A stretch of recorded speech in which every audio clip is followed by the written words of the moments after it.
Malam-malam berburu lagi ayam geprek, nemu di Ciawi Gebang. Ini namanya geprekan mantul Kadari. Mereka punya dua nasi ya, polos sama daun jeruk.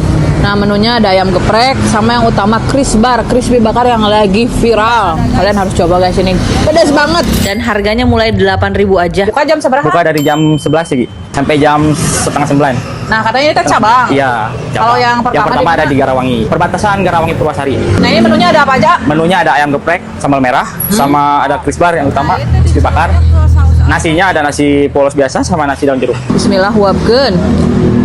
Oh, ini saus krisbarnya teh mirip-mirip saus samyang yang liket dan pedes teh gini guys. Sekilas ini ayam gorengnya kelihatan cuma rasa tepung-tepung doang, tapi pas dicoba ada aroma rempah dan bawang putih yang lumayan kecium. Ditambah lagi sambal gepreknya seger pisan karena diulek dadakan. Pedesnya jangan tanya, hohah banget. Mangga yang kabita dan penasaran langsung serbu aja geprekan mantul Kadari. Ini lokasinya ada di samping Daya Honda ya. Kalau dari arah Kuningan mah sebelum pasar.